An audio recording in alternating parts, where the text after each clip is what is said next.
So here is my 99 Chevy Silverado. It's got 199,000 miles on it. And as you can tell, it's up on ramps. Don't worry, it's nothing too bad. I'm just doing an oil change. This thing runs great. Over this last weekend, a couple days ago, I just drove this thing 500 miles down and back to see family for the weekend for Mother's Day. So time to crawl up under it and do the oil change. Treat her like she's the queen that she is.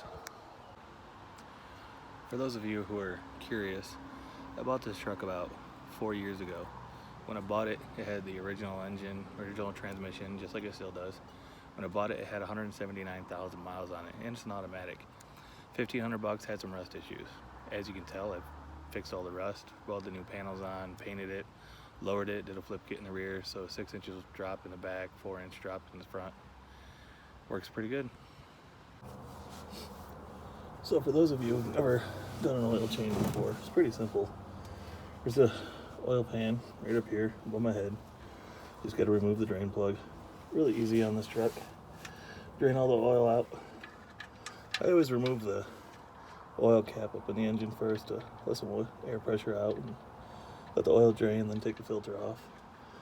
When you're done, it's pretty simple. Just put the oil drain plug back on. Always make sure to get yourself covered in oil too. After it's done draining, it still likes to drip down on you, so have yourself a set of rags ready. Get that in. Make sure you ratchet it on there nice and tight. Don't be like those guys that put the oil filter and stuff on there so tight that you have to basically get a power tool to take it off. It's just got to be just tight enough so it won't come out. That's the plug. I had to remove the oil filter and stuff too. Big thing about that is straight up above your head. Always bring some rags up in here with you to wipe everything down, get it all nice and clean. Make sure that gasket from the oil filter is not stuck up on there.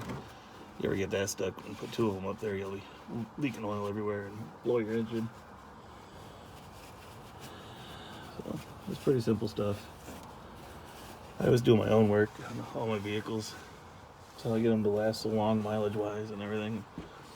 To be honest with you, most of the time I just don't trust a lot of mechanics. I'm not going to pay someone $100 an hour to do something as simple as an oil change, or pay a Jiffy Lube or anything $150 plus to change my oil when I can spend less than $30 on it and do it myself.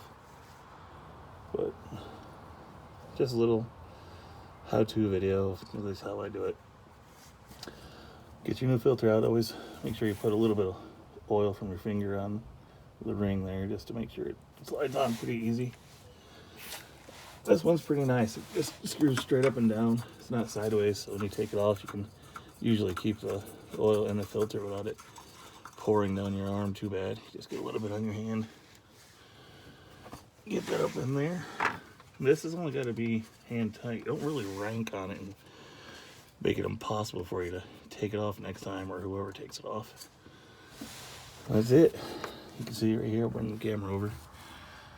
Right up here, you can see where my hand is. There's the oil filter. Right there is the drain plug that you took out and put back in. And there's the oil filter. It's all simple stuff. Even a little high school kid can do this stuff. It's just, if you don't know how to do it, just watch YouTube. There's plenty of us guys putting how-to videos out there on how to do this. Well, so now that the drain plug's back in, the new oil filter's put on, just as simple as crawling out and putting in the 6 quarts of oil back in the top. And on to the next step. So now you got all the oil filter and drain plug all done. A lot of newer cars always say change oil every 5,000 to 6,000 miles, things like that. I always do it every 3. That way when you change your oil, it doesn't come out as black as a devil's soul or anything like that. But this is a V8, 5.3 liter. Calls for 6 quarts. So even my Jeep's only got 50,000 miles on it, almost nothing. I do that every 3,000 miles. Now that I'll plug and filter in, it's as simple as just get yourself a funnel, putting the 6 quarts back in. Always use a funnel when you do this though. Last thing you do is spill the oil all over your headers or your muffler or anything like that down there. It's gonna get hot, it's gonna burn, it's gonna stink. last thing you really want to catch your vehicle on fire or anything, because of burning oil or be polluting the environment or pissing everyone off because you're smoking while you're going down the road. So let's go ahead and dump all 6 quarts in there.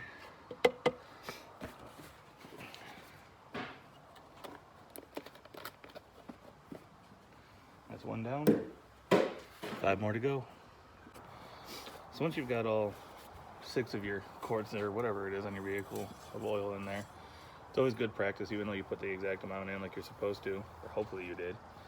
Take the dipstick, says engine oil or oil on it, pull it out, wipe it clean, dip it back down in again, and then read it. And it's right at the level where it's supposed to be. I always double check that just to make sure. Every vehicle's gonna be different. So now that you've gone through and changed your oil, put new in or whatever, get yourself a piece of blue tape, white tape, masking tape, whatever you want to do on it. What I'll do is I'll take and turn my keys on every vehicle, find out what my current mileage is, and just add 3,000 to it.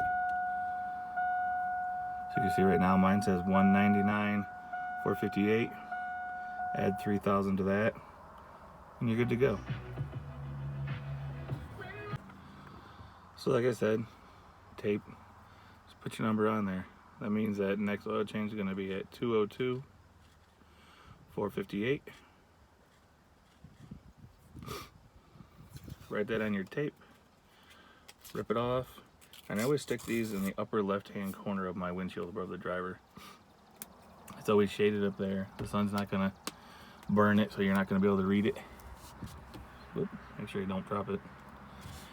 Stick that up there. It's always going to be in front of you. You're good for another 3,000 miles. Hopefully I can get this 300,000, 400,000, who knows. Treat it right, it'll treat you right. Just keep on working on it. I hope that helped you guys out. So there you go. 200,000 miles. Purring like a kitten.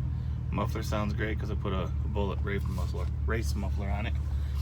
Pull it off the ramps, your jack stands, whatever you guys use at home.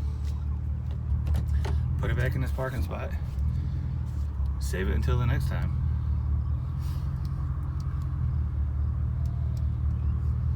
This thing is great. It's treated me perfectly fine over the years. I had to do simple stuff, you know. Rusted out brake lines and everything. Here in upstate New York, things tend to rust.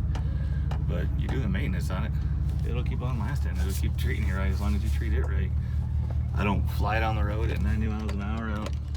Can't say that. I do burnouts and stuff with it, obviously, for my kids, because my boys love it. It's my little toy. Just take care of things. You don't have to go out and spend all this money and make someone else do it. Learn to trade yourself. You can do it. I can do it. You can do it.